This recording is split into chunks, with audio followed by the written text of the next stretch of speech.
इस लेक्चर में हम बात करेंगे फिजिक्स के लेसन नंबर 4 की मैग्नेटिक इफेक्ट ऑफ करंट। ठीक है, अब इसके एमसीक्यू स्टार्ट करते हैं। पहला क्वेश्चन है, if a proton is projected in a direction perpendicular to uniform magnetic field. पहले ध्यान दो, जो प्रोटॉन है उसे प्रोजेक्ट किया गया है perpendicular to uniform magnetic field with velocity v। ठीक है, and an electron is projected along the line of force. Along the line of force का मतलब है पैरेलल। तो पहले तो हमें दो बातें पता चली, proton perpendicular to the magnetic field और electron along the magnetic field, यानी कि parallel to the magnetic field. ठीक, अब what will happen to proton and electron. ठीक है, पहली बात, परपेंडिकुलर पे फोर्स लगती है, पैरेलल पे फोर्स ही नहीं लगती। अब ए पॉइंट क्या कहता है, the electron will travel along a circle with constant speed. ठीक है, and proton will move along a straight line. अच्छा, B part, proton will move in a circle. Proton move करेगा सर्कल में, क्योंकि प्रोटॉन के ऊपर परपेंडिकुलर फोर्स लग रही है, ये बात ठीक है। देखो, प्रोटॉन के ऊपर परपेंडिकुलर फोर्स लग रही है तो वो सर्कल में घूमेगा, और there will be no effect on motion of electron, ये बात ठीक है। ऑप्शन बी होना चाहिए।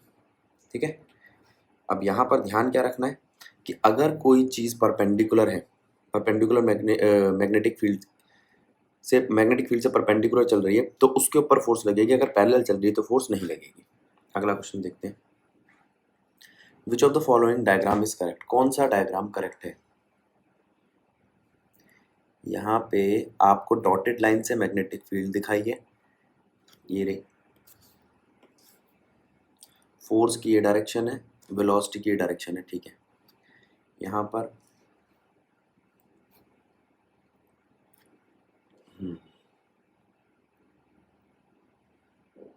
अब देखो, सबसे पहले क्या समझना है हमें, left hand rule, Fleming left hand rule के हिसाब से फोर्स, मैग्नेटिक फील्ड और चार्ज पार्टिकल से जो उसकी वेलोसिटी से जो करंट बनेगा, ये तीनों परपेंडिकुलर होनी चाहिए।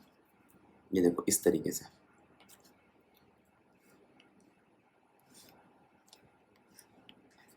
अगर वेलोसिटी इस डायरेक्शन में है पॉजिटिव चार्ज पार्टिकल की, तो इसी डायरेक्शन में करंट होगा।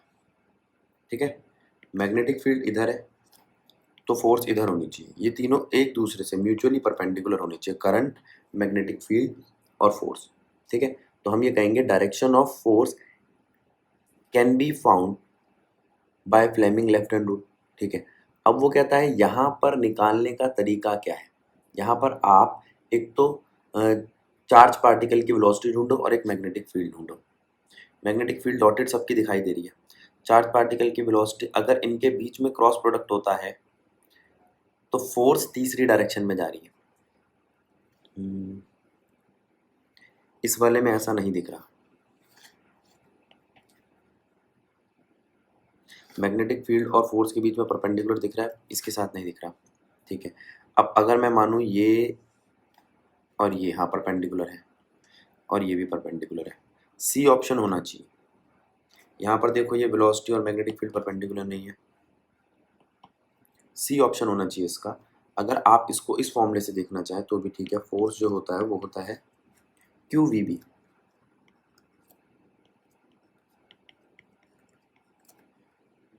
ठीक है, अगर फोर्स एक्स एक्सिस में है, मैग्नेटिक फील्ड वाई एक्सिस में है, तो फोर्स, सॉरी, अगर वेलोसिटी एक्स एक्सिस में, मैग्नेटिक फील्ड वाई एक्सिस में, तो फोर्स जेड एक्सिस में होगी।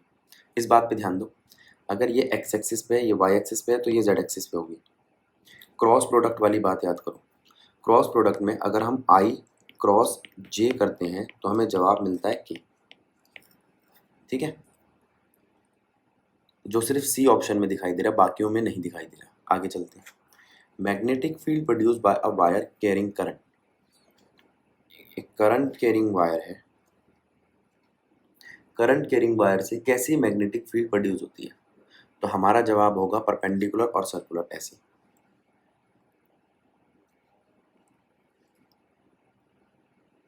ठीक है, ये परपेंडिकुलर है, ये जो सर्कल ड्रॉ किया हमने वो अब ठीक लगेंगे। ये देखो, ये ऐसा लग रहा है कि यहाँ तक पेनिट्रेट करता हुआ जा रहा है इसको, ठीक है। तो इस तरीके से ये जो सर्कल्स हैं ये सारे के सारे इस करंट कैरिंग वायर से परपेंडिकुलर प्लेन पर है। चलो अब देखते हैं क्या कह रहा है। पहला, is parallel along the axis of wire, नहीं ये तो ऑप्शन गलत है। दूसरा, is perpendicular to the plane of wire, हाँ ये ठीक है। तीसरा, फॉर्म सर्कुलर लूप, हाँ सर्कुलर लूप बनाते हैं along the axis of wire, नहीं। Direction of field is not constant, नहीं कांस्टेंट होते, बी ऑप्शन होगा इसका। अगला question, an electron is travelling horizontally towards east, ठीक है। एक इलेक्ट्रॉन है जो ट्रेवल कर रहा है ईस्ट की तरफ।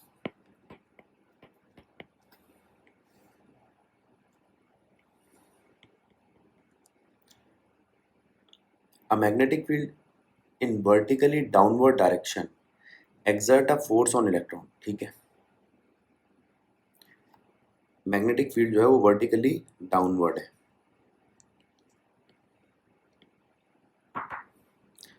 ठीक है।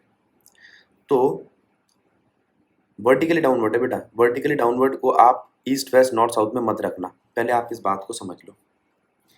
ये है ईस्ट वेस्ट नॉर्थ साउथ,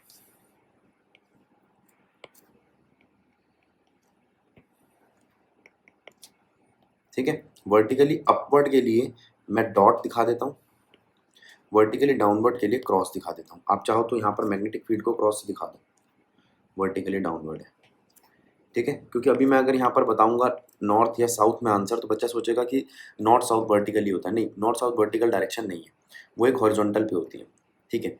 अब वो कहता है तो यहाँ से फोर्स की डायरेक्शन क्या आएगी। अब आपको क्या करना है, फ्लेमिंग का लेफ्ट हैंड रूल लेना है।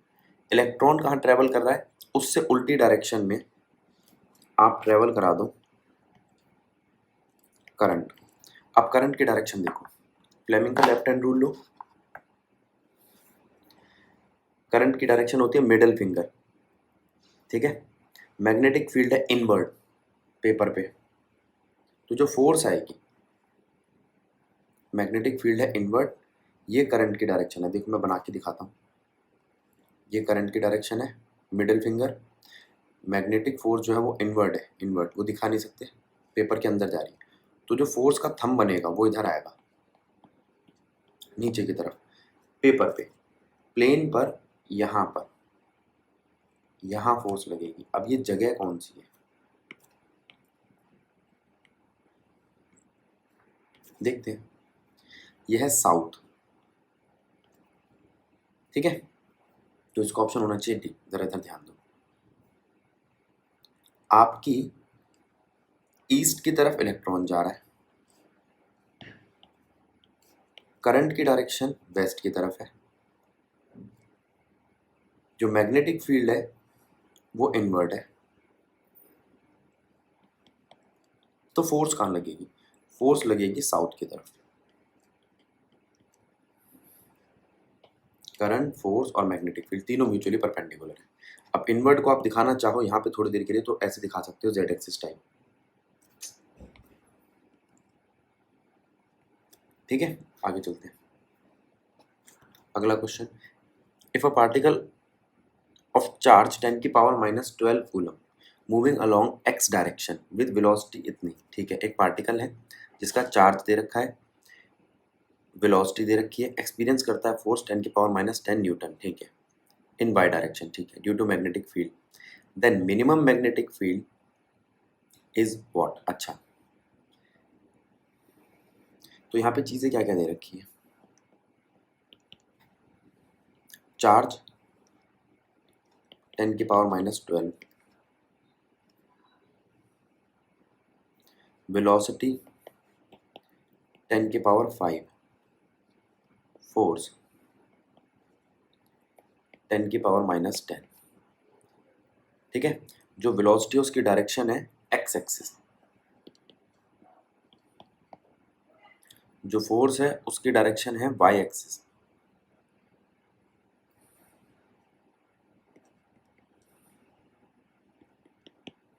चार्ज है, फोर्स है, ये ठीक है। मैग्नेटिक फील्ड निकालनी है। अब पहले तो ये फॉर्मूला समझ लो, F equals to Q V B.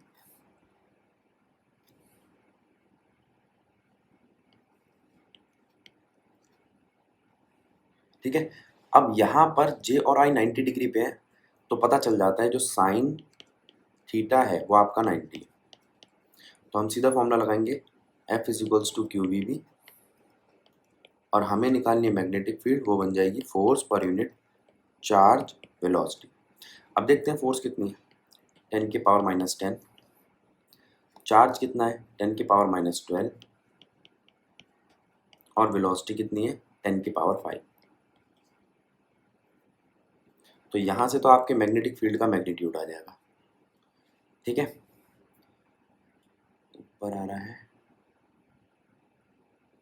2, नीचे बचेगा 3, -3 दिख रहा है, 10 की पावर -3। ठीक है। अब इसको आप यूनिट पे ध्यान दो, इसको टेस्ला बोल सकते हो या वेबर पर मीटर स्क्वायर बोल सकते हो। अब जरा ध्यान देना, यहाँ पर यूनिट कैसे कैसे लगाइए। मैग्नेटिक फील्ड की यूनिट है टेस्ला, मैग्नेटिक फ्लक्स की यूनिट है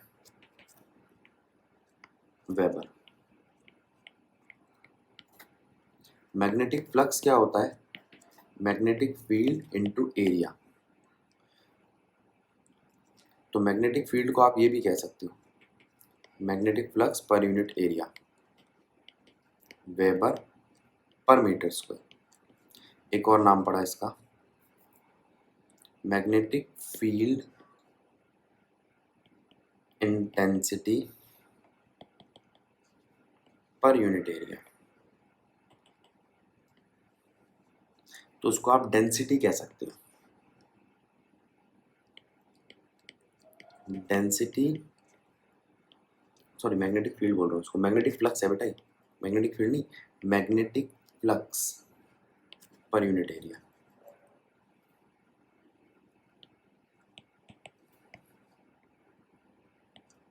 और डेंसिटी ऑफ मैग्नेटिक फ्लक्स। आगे अब कभी क्वेश्चन में डेंसिटी ऑफ मैग्नेटिक फ्लक्स आए तो समझ जाना वो कुछ नहीं है, मैग्नेटिक फील्ड है। ठीक है, यूनिट से पता लगाना, यूनिट से इस यूनिट को दिया हो तो वो मैग्नेटिक फील्ड है। ठीक है, चलो अब क्या बोला इसने, ये तो पता चल गया कि मैग्नीट्यूड क्या है, डायरेक्शन कैसे पता लगाओगे आप। ठीक है, तो अब हम बात करते हैं डायरेक्शन की। मेरे पास किस किस की डायरेक्शन है, यहाँ पर फोर्स की डायरेक्शन है जे, मतलब वाई एक्सिस, जो आई है वी क्रॉस बी से। अब बी की कौन सी है डायरेक्शन,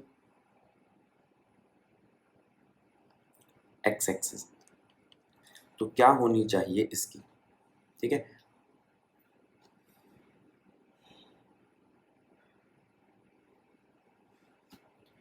अब एक्स को किससे मल्टीप्लाई करूं कि वाई आए, तो मैग्नेटिक फील्ड की डायरेक्शन क्या हुई, जेड एक्सिस।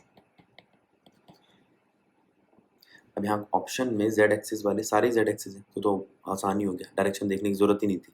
अगर इस तरीके से ऑप्शन दियो तो बेटा डायरेक्शन निकालो ही मत, क्योंकि डायरेक्शन तो सबकी सेम है। ठीक है, 10 की पावर -3 डी ऑप्शन होना चाहिए। आगे चलते हैं, when a charge particle move in the region of magnetic field. ठीक है, एक चार्ज पार्टिकल मैग्नेटिक फील्ड में जा रहा है, ठीक है, then magnitude of its velocity keep on changing. क्या उसका मैग्नीट्यूड जो होगा उसकी वेलोसिटी का चेंज होता रहेगा, velocity of particle remain constant, direction of momentum की। ठीक है भाई, पहली बात, अगर कुछ चेंज होना है तो वेलोसिटी की डायरेक्शन चेंज होगी, मैग्नीट्यूड नहीं। पहला ऑप्शन गलत है, आंसर में लिखो ये सारी बातें। पहला point, direction of velocity change at every point, each and every point. जब कोई चीज़ सर्कुलर मोशन में होती है तो वहाँ पर वेलोसिटी टेंजेंशियल होती है, तो वहाँ पर डायरेक्शन चेंज होती रहती है वेलोसिटी की, लेकिन मैग्नीट्यूड चेंज नहीं होता। Velocity of particle remain constant, velocity constant नहीं रहेगी, वेलोसिटी का मैग्नीट्यूड कांस्टेंट रहेगा। ये ऑप्शन भी गलत है। डायरेक्शन, अब डायरेक्शन की बात आई, इसको देखते हैं। Direction of momentum keeps on changing, ये बिल्कुल ठीक है। क्यों? पहले मोमेंटम समझो। मोमेंटम होता है मास इनटू वेलोसिटी। अच्छा, मोमेंटम चेंज करेगा क्योंकि वेलोसिटी चेंज करेगी, मास तो कांस्टेंट है। तो ये ऑप्शन ठीक लग रहा है काफी हद तक। Kinetic energy of a particle keeps on changing, kinetic energy भी चेंज नहीं होगी, सिर्फ सी ऑप्शन है यहाँ पर। आगे चलते हैं। एक प्रोटॉन है जो एंटर करता है magnetic field of flux density. आ जाओ, अभी थोड़ी देर पहले बताया था कि मैग्नेटिक फ्लक्स की डेंसिटी मैग्नेटिक फील्ड ही होती है। तो फ्लक्स डेंसिटी क्या है? Magnetic field. वो कितनी है? 1.5 weber per metre square with velocity 2 × 10⁻7 metre per second. ठीक है, उसकी वेलोसिटी भी दे रखी है, मैग्नेटिक फील्ड दे रखी है, उसकी वेलोसिटी दे रखी है एट एन एंगल 30 डिग्री, और एक एंगल दे रखा है 30 degree with the field. The force on proton will be what? तो फोर्स क्या लगेगी उस प्रोटॉन पे, देखते हैं। तो फोर्स का फॉर्मूला क्या है हमारे पास? Q V B sine theta. Q है, वी है, और नाम है प्रोटॉन, तो चार्ज भी है। 1.6 × 10⁻⁻19 कूलम। ध्यान रखना है, इस क्वेश्चन में सिर्फ एक ही चीज़ ध्यान रखनी थी कि फ्लक्स डेंसिटी मैग्नेटिक फील्ड को ही कहते हैं। An ionized gas contains both positive and negative charge. ठीक है, एक आयनाइज्ड गैस है जिसके अंदर पॉजिटिव और नेगेटिव चार्ज दोनों है। If it is subjected simultaneously to an electric field along x axis. अच्छा, अब जरा ध्यान दो, इलेक्ट्रिक फील्ड समझो पहले तो आप। Electric field along positive X axis. Electric field start होती है पॉजिटिव से और जाती है नेगेटिव की तरफ, खत्म बात।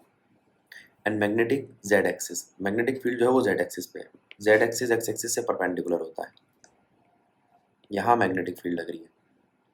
ठीक है, तो वो कहता है पॉजिटिव आयन कहाँ जाएंगे। पहले ये बात समझो, अगर कोई पॉजिटिव आयन है तो वो इलेक्ट्रिक फील्ड की डायरेक्शन में ही जाएगा, क्योंकि वो नेगेटिव की तरफ अट्रैक्ट होता है।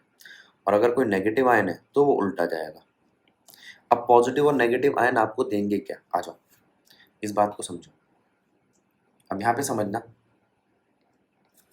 हम पहले बना रहे हैं आपकी फील्ड, ये है एक फील्ड, ये है,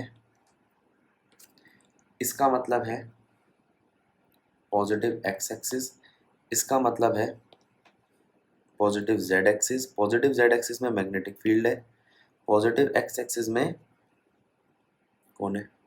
इलेक्ट्रिक फील्ड है। अब कुछ चीज़ें जो बेसिक सी बातें बता रहा हूँ मैं आपको। अगर कोई पॉजिटिव चार्ज इधर जा रहा है तो करंट इधर जाएगा। अगर कोई करंट इधर जाएगा। अगर कोई नेगेटिव चार्ज इधर जा रहा है तो करंट इधर जाएगा। बस, पॉजिटिव और नेगेटिव चार्ज हमें करंट की डायरेक्शन बताते हैं, ये हमने लेसन नंबर 3 में पढ़ा था। अब यहाँ पर पॉजिटिव चार्ज जाएगा इधर, क्यों? क्योंकि वो इलेक्ट्रिक फील्ड की डायरेक्शन में ही जाता है। क्यों जाता है अभी पीछे बताया है। पॉजिटिव चार्ज को नेगेटिव चीज़ अपनी तरफ अट्रैक्ट करती है। ठीक है, अब नेगेटिव चार्ज उल्टी डायरेक्शन में जा रहा है। अब करंट की डायरेक्शन देखना आप सारे, पॉजिटिव चार्ज की डायरेक्शन में ही करंट की डायरेक्शन होती है और नेगेटिव चार्ज से उल्टी डायरेक्शन में होती है। तो दोनों के लिए करंट की डायरेक्शन तो भैया ये बनेगी, along the positive X axis. Magnetic field मिल गया, करंट मिल गया। अब क्या मांग रहा है वो हमसे? Positive ion deflect towards y direction. अच्छा, जाएंगे ये सब वाई की तरफ, क्योंकि ये डिफ्लेक्ट करेंगे, इसका मतलब इन पे फोर्स लगेगी। तो एक्स और जेड से फोर्स तीसरी डायरेक्शन वाई में लगेगी, और negative ion towards minus y, all ions deflect towards y axis, सारे आयन एक ही डायरेक्शन में जाएंगे। पहली बात तो इन दोनों में से कोई एक ऑप्शन होना चाहिए। क्यों सारे आयन एक ही डायरेक्शन में जाएंगे? क्योंकि करंट की डायरेक्शन दोनों के लिए कॉमन है, चाहे पॉजिटिव आयन हो चाहे नेगेटिव आयन हो। यहाँ पॉजिटिव और नेगेटिव आयन की डायरेक्शन उल्टी है, लेकिन करंट के कंपैरिजन में वो दोनों एक ही डायरेक्शन में जाएंगे। ठीक है, तो वो कह रहा है किस डायरेक्शन में जाएंगे ये पता लगाओ। तो देखते हैं, अब फोर्स का फॉर्मूला लगा के देखते हैं यहाँ पे अपना। तो यहाँ पे हमारे पास क्या क्या चीज़ें दे रखी है, करंट दे रखा है जो पॉजिटिव एक्स एक्सिस पे है, और मैग्नेटिक फील्ड दे रखी है।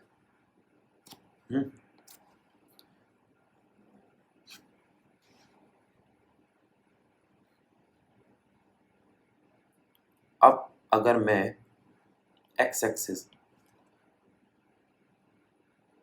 को क्रॉस प्रोडक्ट करूं जेड यानी कि के से, अगर के इंटू आई होता, देखते हैं यहाँ पर एक बारी, वो जो हमारा वेक्टर का फॉर्मूला था आई जे के का, आई जे के इंटू आई होता तो होता पॉजिटिव जे, लेकिन यह है आई इंटू के तो होगा नेगेटिव जे। तो आंसर आएगा नेगेटिव जे।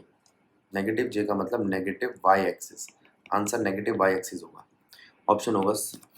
All ions deflect towards negative Y axis. अब मेरी बात सुनो, पहला पॉइंट क्या है, यहाँ पर मुझे करंट की डायरेक्शन निकालनी थी, पॉजिटिव की डायरेक्शन में ही करंट जाएगा, नेगेटिव से उल्टी डायरेक्शन में करंट जाएगा, ये बात समझ लो। दूसरी, मुझे करंट की डायरेक्शन निकालने के बाद ये बताना था कि ये किस डायरेक्शन में जाएंगे, तो एक्स और जेड दे रखा है तो ये वाई में जाएंगे। अब वाई के प्लस में जाएंगे या माइनस में जाएंगे, तो यहाँ पर मैंने क्या करा, मैंने यहाँ पे करंट या आप कह लो इसको वेलोसिटी, जिस डायरेक्शन में चार्ज पार्टिकल मूव कर रहे हैं उसको मल्टीप्लाई करा है किससे, मैग्नेटिक फील्ड से, क्रॉस प्रोडक्ट। तो मुझे क्या दिखाई देता है, मुझे यहाँ पर डायरेक्शन दिखाई देती है, चार्ज पार्टिकल ले लो बेटा क्योंकि करंट तो वेक्टर होता नहीं है,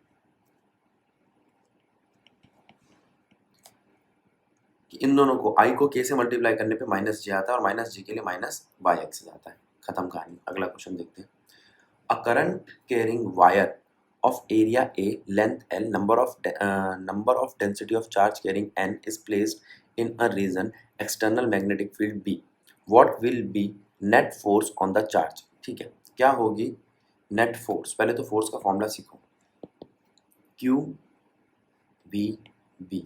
अब चार्ज को खोलो, Q कितना है, यहाँ पर number of turns per unit, number density दे रखी है N।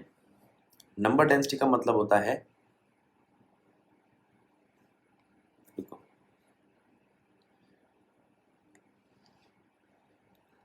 ये लो, नंबर होते हैं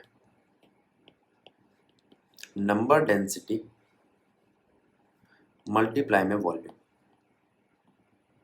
अब ठीक है, क्योंकि नंबर डेंसिटी का मतलब होता है नंबर पर यूनिट वॉल्यूम, तो नंबर कैसे निकाले मैंने, number of charge particles, number density multiply में वॉल्यूम। अब नंबर डेंसिटी कितनी है n, वॉल्यूम कितना है एरिया इनटू लेंथ। अब ये चीज़ लो और उसको उठा के पुट कर दो यहाँ पे, तो F क्या आएगा, n इंटू ए इंटू एल चार्ज। अब ये टोटल चार्ज बना है VB। अब देखते हो किसी ऑप्शन में ये दे रखा है n into L into L, ये लो हो गया काम, ए ऑप्शन है इसका। अगला क्वेश्चन देखते हैं। A current carrying closed loop in the form of a right angle isosceles triangle ABC is placed in a uniform magnetic field acting along AB। अब पहले बात को समझो, सबसे इंपॉर्टेंट बात है, मैग्नेटिक फील्ड AB के अलॉन्ग लग रही है तो यहाँ फोर्स नहीं होगी, परपेंडिकुलर पे फोर्स लगती है, अलॉन्ग फोर्स नहीं लगती। ठीक है, दूसरी बात ये समझो, अगर इसके अंदर करंट फ्लो कर रहा है, अब नोट पे डालो, पहला नोट, इन क्लोज्ड लूप, अगर एक लूप क्लोज्ड है, इन closed loop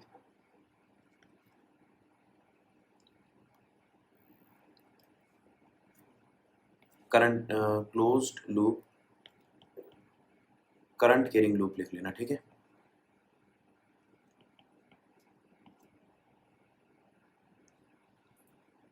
force experienced by the loop due to permanent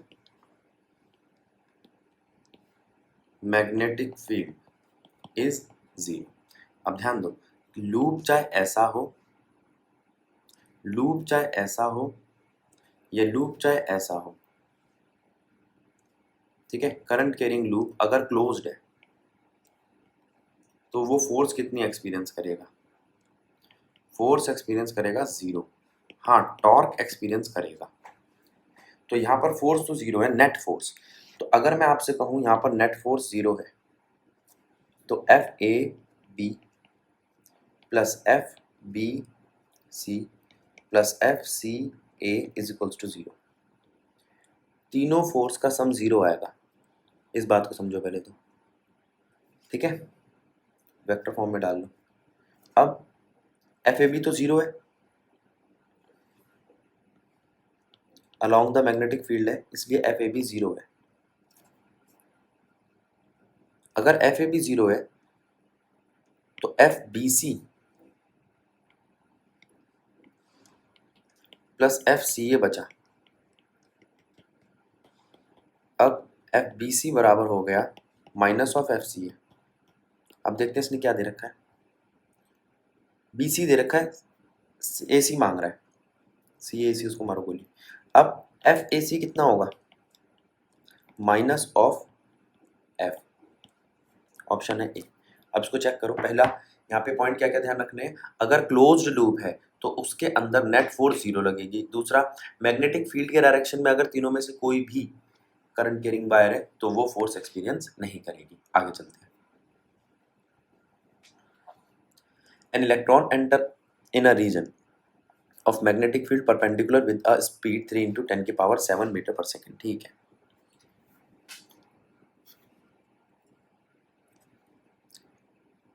strength of magnetic field is इतनी, फ्रीक्वेंसी और एनर्जी पता लगानी। ठीक है, तो पहले क्या करें? सबसे पहले आप ये बात समझो, अगर एक इलेक्ट्रॉन एंटर करता है मैग्नेटिक फील्ड में जो परपेंडिकुलर है तो वो एक सर्कुलर पाथ लेता है। तो यहाँ पर सेंट्रीपिटल फोर्स की बात आएगी mv²/r। और जो यहाँ पर इलेक्ट्रॉन है उसका फॉर्मूला क्या है? वो जो फोर्स एक्सपीरियंस करेगा QVB। तो V से V गया, हमें क्या निकालनी है? फ्रीक्वेंसी निकाल लेंगे। हम यहाँ पर V/R रख सकते हैं, QB/m। ठीक है, V/R ओमेगा है,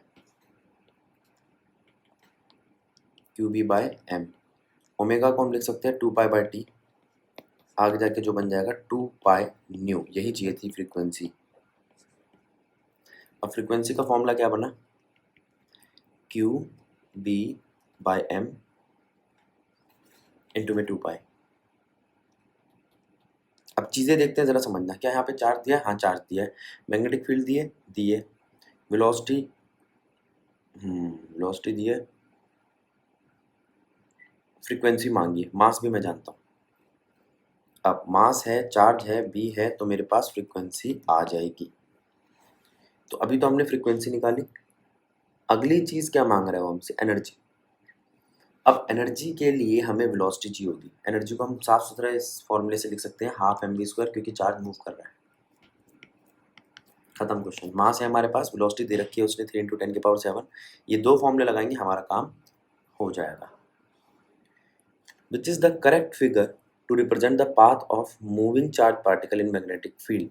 अगर कोई मूविंग चार्ज पार्टिकल इस तरीके से चलता है perpendicular to the magnetic field तो वो सर्कुलर पाथ लेता। लेकिन किसी पर्टिकुलर एंगल पे चल रहा है तो वो एक हेलिक्स बनाएगा। क्या बनाएगा? सिंगल हेलिकल स्ट्रक्चर बनाएगा। तो ये हेलिकल स्ट्रक्चर बनाएगा, ऑप्शन होगा डी। खत्म कहानी।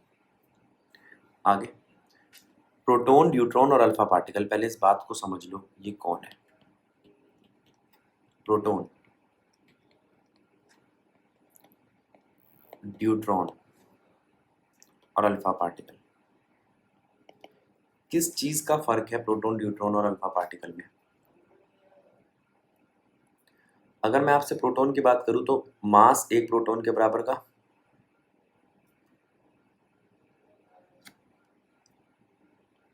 ये लो मैं लिख देता हूं, मास और चार्ज, ठीक है।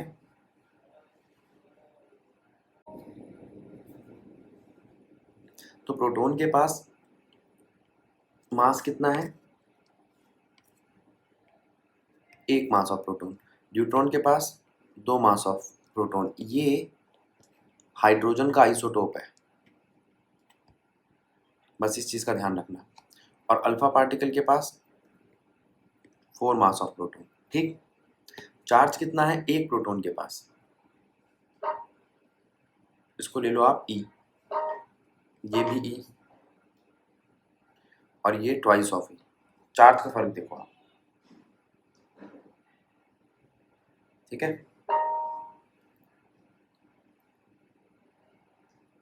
आगे देखते हैं। चार्ज पता चल गया, मास पता चल गया। अब देखते हैं क्वेश्चन क्या कह रहा है। A proton, neutron and alpha particle enter a region perpendicular to magnetic field. Perpendicular कर रहे हैं तो फोर्स जरूर एक्सपीरियंस करेंगे विद सेम काइनेटिक एनर्जी। अब काइनेटिक एनर्जी लानी पड़ेगी आपको, अब फॉर्मूले में काइनेटिक एनर्जी लानी पड़ेगी रेडियस के साथ। क्वेश्चन कह रहा है if radius of proton, neutron and neutron is R P, R D, R alpha, ठीक है। तो सर्कुलर पाथ का जो रिलेशन होगा वो क्या होगा, पहले आप इस बात को समझो। जो रेडियस है उसका फॉर्मूला क्या है, अभी थोड़ी देर पहले बताया था एम वी स्क्वायर अपॉन में R is equals to Q V B, ठीक है। तो यहाँ पे आप इसको काट दीजिए,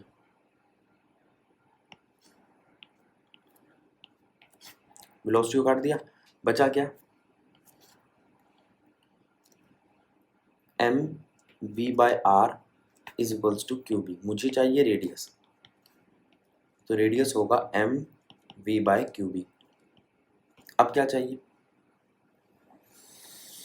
यहाँ पर मास है और चार्ज भी है, लेकिन मास मैं गायब कर दूंगा काइनेटिक एनर्जी बनाने के लिए। अब काइनेटिक एनर्जी बनाने के लिए वेलोसिटी हटाने की जरूरत नहीं थी, तो फिर रोको इसको, वेलोसिटी को भी। एक मिनट रुको, दोबारा देखते हैं इस फॉर्मूले को।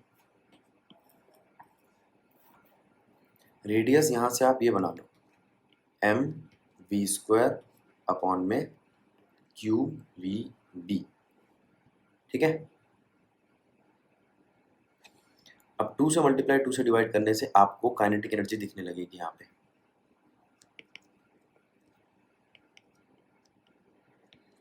क्योंकि इसको कांस्टेंट रखना है।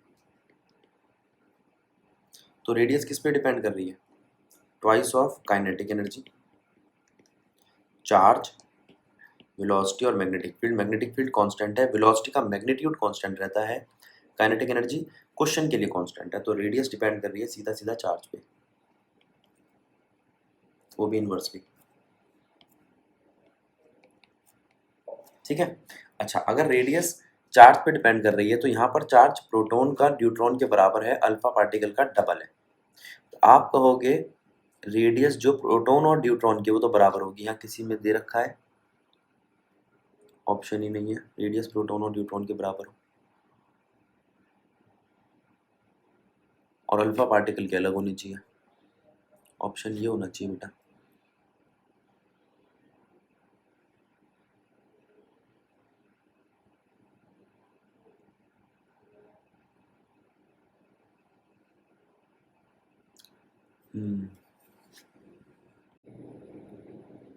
तो इसमें से तो कोई भी ऑप्शन नहीं लग रहा, गलत है ये, इसके चारों ऑप्शन गलत है।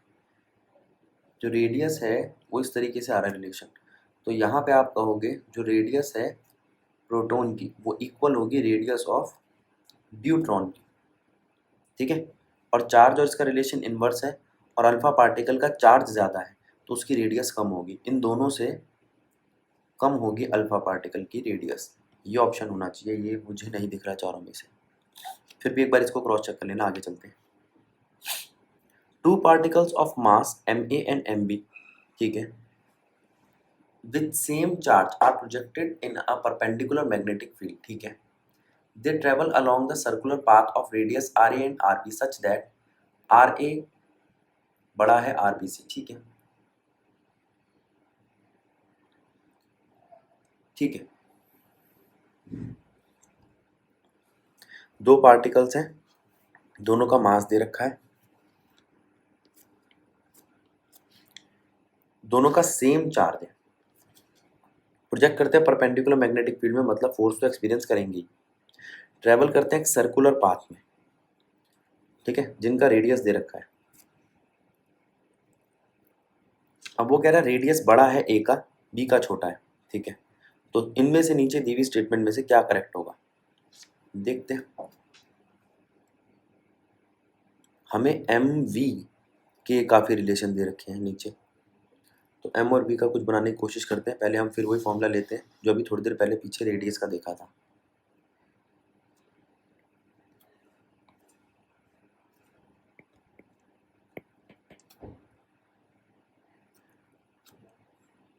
एम वी स्क्वायर अपॉन में R is equals to Q V B, यहाँ से रेडियस आता है आपका एम वी अपॉन में क्यू बी, ठीक है। अच्छा, अब क्वेश्चन क्या कहता है, क्वेश्चन कहता है रेडियस ए का बड़ा है बी से, ठीक है, अगर ऐसा है और चार्ज सेम है,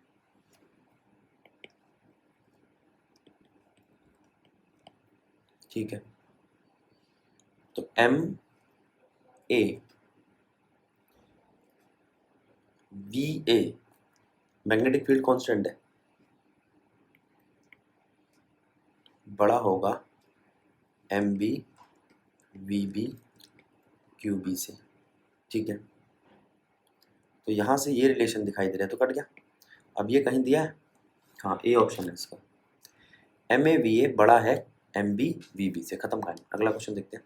अ particle of mass M and charge Q move with a constant velocity v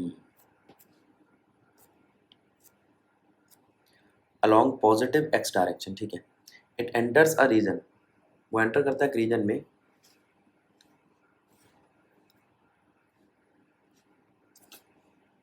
it enters a region containing a uniform magnetic field directed towards z direction, ठीक है, ठीक है, extending from x equals to a to x equals to b। अच्छा, अब जरा ध्यान दो, एक पार्टिकल है जिसका मास m है, चार्ज q है, कांस्टेंट वेलोसिटी v है, q v b वाला सारा सामान मिल गया हमारे को, ठीक है। It enter a reason containing a uniform magnetic field, अब वो यूनिफॉर्म मैग्नेटिक फील्ड कहाँ पर है, z डायरेक्शन में, और वो जो z डायरेक्शन में यूनिफॉर्म मैग्नेटिक फील्ड है वो x एक्सिस के किस रीजन में आती है, x एक्सिस में वो a से b तक में आती है, ये x a से x इक्वल्स टू b तक आती है, ठीक है। तो minimum value of velocity required so that the particle just enter the region x greater than b। तो अब जब पार्टिकल, ये इलेक्ट्रॉन है, यहाँ पर मैग्नेटिक फील्ड है, ठीक है, z एक्सिस में है, नेगेटिव z एक्सिस यानी कि इनवर्ड, लो नेगेटिव z एक्सिस पे हम मैग्नेटिक फील्ड बनाते हैं, और ये आया आपका इलेक्ट्रॉन। जब तक मैग्नेटिक फील्ड नहीं मिली तब तक तो इलेक्ट्रॉन सीधा चल रहा था, जैसी मिली उसने एक सर्कुलर टर्न लिया।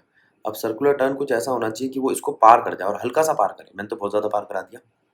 वो कह रहा है कम से कम कितनी वेलोसिटी चाहिए होगी, तो एक काम करते हैं, हम फॉर्मूला लगाते हैं अपना वही, एम वी स्क्वायर अपॉन में R is equals to Q V B, ठीक है। वेलोसिटी यहाँ दिखाई दे रही है Q B R by M, ठीक है। अब जो रेडियस है, अब जो आपका रेडियस है वो कितना है, अब एक रेडियस मुझे ए और बी के फॉर्म में मैं बना सकता हूँ,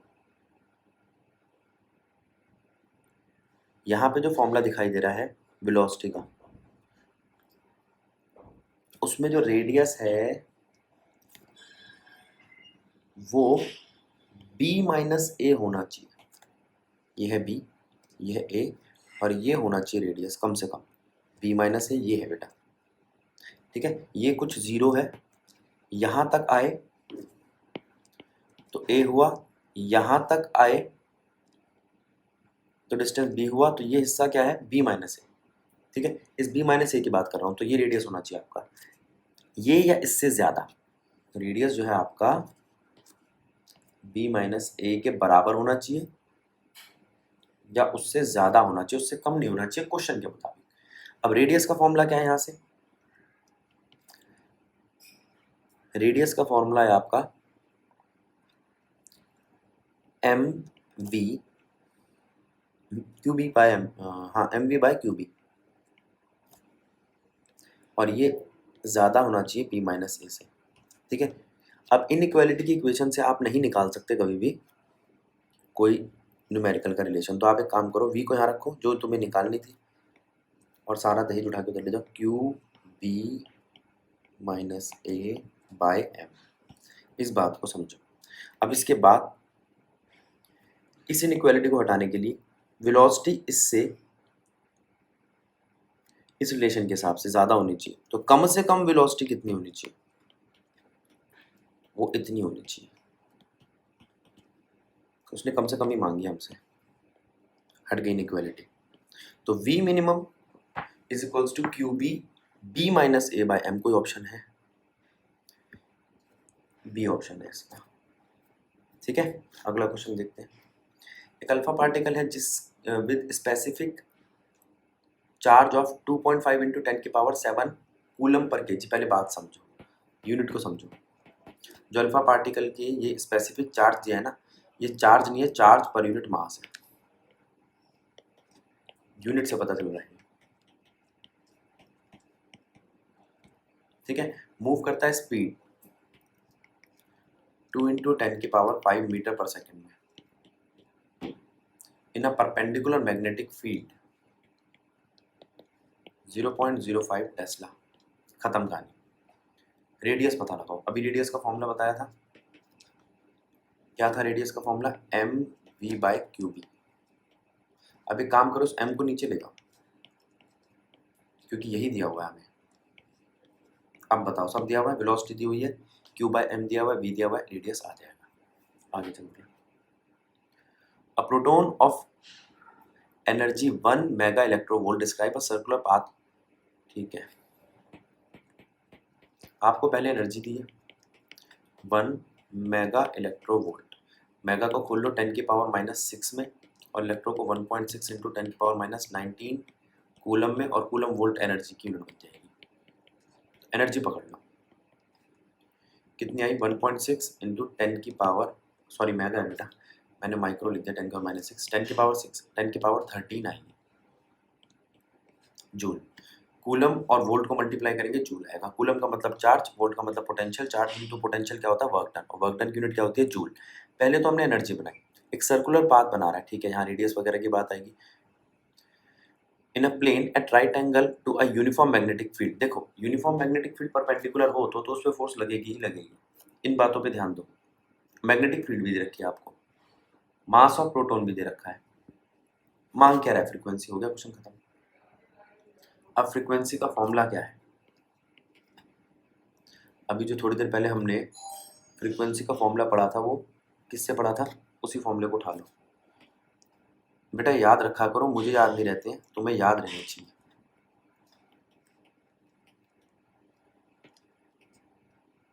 V by are is equals to Q B by M.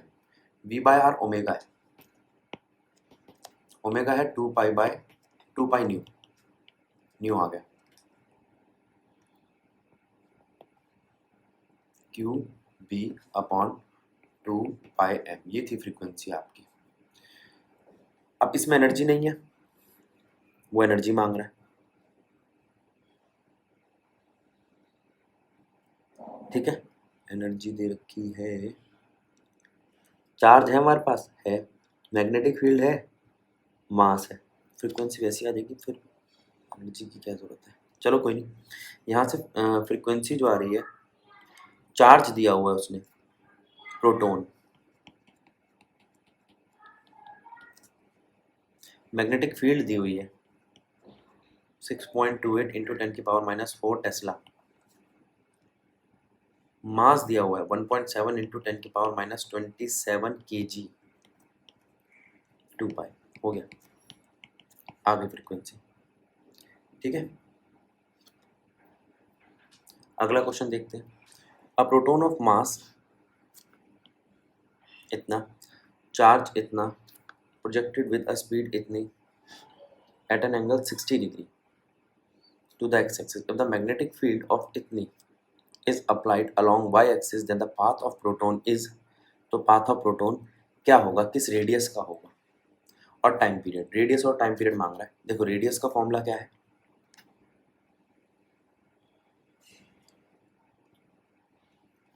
पीछे जाना पड़ेगा, mv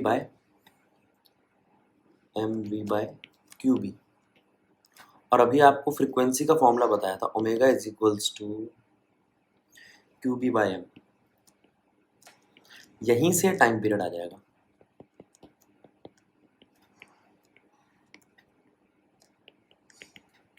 to pi M by Q B, तो टाइम पीरियड है, रेडियस है, हमारा काम बन जाएगा। आगे चलते हैं। A straight wire of mass 200 gram, length 1.5, career current of 2 ampere. ठीक है, मास है, लेंथ है और करंट है। ठीक है, अब चाहता क्या है वो हमसे, what is the magnitude of magnetic field. अब बात को समझो आप, मैग्नेटिक फील्ड चाहता है, क्या हमारे पास एक फोर्स का फॉर्मूला है, bill,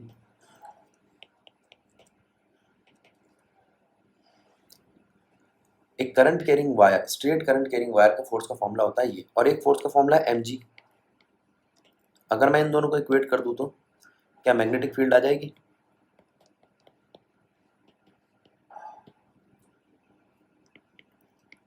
mg by I L, m है जी तो हम जानते ही हैं, I है, L है, क्वेश्चन खत्म। ठीक है, an electron moves in a circular orbit with uniform speed v, it produces a magnetic field b at the center of circle. ठीक है, तो रेडियस क्या होगी, या रेडियस किससे प्रोपोर्शनल होगी। ठीक है, अब क्या फॉर्मूला लगाओगे आप यहाँ पर रेडियस का, अभी थोड़ी देर पहले बताया था, M V by Q B. ठीक है, तो यहाँ पर मास कांस्टेंट है, चार्ज कांस्टेंट है, तो उसको आप ये कह सकते हो, ऑप्शन देखते हैं अगर है तो, v बाय बी, है ही नहीं, ये रहा, मैं इसको देख रहा था। ठीक है, तो बी ऑप्शन है इसका। आगे चलते हैं। A deuteron of kinetic energy 50 keV। ठीक है, एक ड्यूट्रॉन है जिसकी काइनेटिक एनर्जी इतनी है, describe a circular path of radius इतना। ठीक है, in a plane perpendicular magnetic field B. ठीक है, the kinetic energy of proton describe a circular path इतना in the same plane with same magnetic field, सब कुछ सेम है, तो काइनेटिक एनर्जी कितनी होगी। पहले तो उसने क्या दिया, ड्यूट्रॉन की काइनेटिक एनर्जी। ठीक है, अब ड्यूट्रॉन की काइनेटिक एनर्जी और ये सारी चीज़ें लगाने के लिए हम कौन सा फॉर्मूला लगाएंगे, फिर वही हमारा रेडियस वाला फॉर्मूला। हम जानते हैं रेडियस होता है M V by B Q. ठीक है, अब बात को समझना, एम वी क्या है, मोमेंटम। आप जानते हैं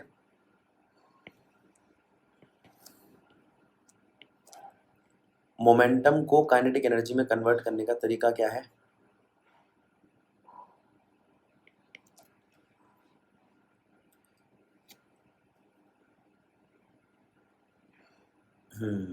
हाफ एम वी स्क्वायर चाहिए, ये लो, kinetic energy equals to half mv², mass से मल्टीप्लाई करो, मास से डिवाइड करो, आपको मोमेंटम मिल जाएगा।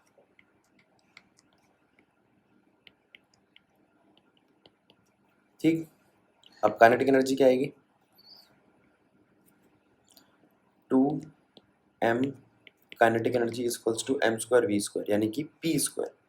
तो p कितना आएगा? अंडर रूट ऑफ 2mk, इसको रख देंगे हम, हमारा काम बन जाएगा। आ जाओ, तो यहाँ से रेडियस क्या आया?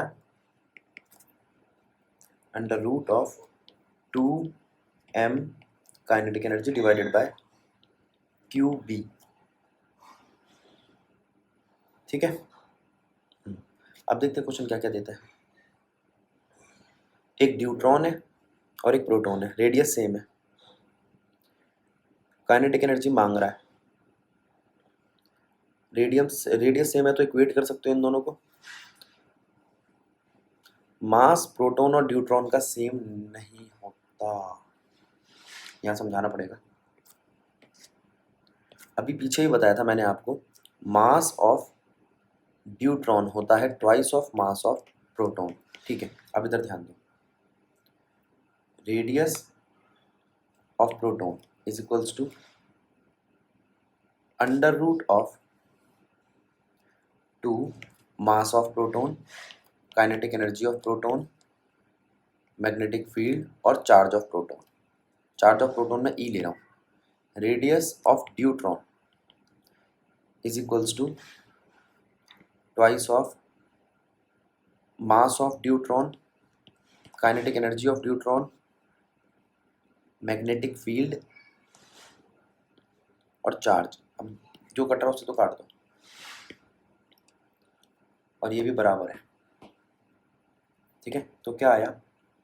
1 is equals to under root of mass of proton, kinetic energy of proton, under root of mass of neutron, kinetic energy of neutron. ठीक है, यहाँ से दोनों अंडर रूट इक्वेट ही कर रहे हैं, अंडर रूट हटा देंगे तो भी वहाँ पे जाके 1 का स्क्वायर हो जाएगा, 1 ही रहेगा। 1 is equals to mass of proton, kinetic energy of proton, mass of neutron, kinetic energy of neutron. ठीक है, अभी मैंने बताया था मास ऑफ न्यूट्रॉन ट्वाइस होता है, तो कर दो double. 1 is equals to mass of proton, kinetic energy of proton, twice of mass of proton, kinetic energy of neutron. ठीक है, तो यहाँ से आपकी काइनेटिक एनर्जी प्रोटॉन की आ गई is equals to twice of kinetic energy of neutron. तो प्रोटॉन की काइनेटिक एनर्जी कितनी होगी? न्यूट्रॉन की दे रखी है 50, 100 होनी चाहिए। ठीक है, इस बात को समझो, ऑप्शन होगा डी। देखो यहाँ पर भी ठीक है, हो गया। चलो, अब यहाँ पर आपका ये लेक्चर होता है समाप्त। नेक्स्ट में हम बात करेंगे motion in combined electric and magnetic field की।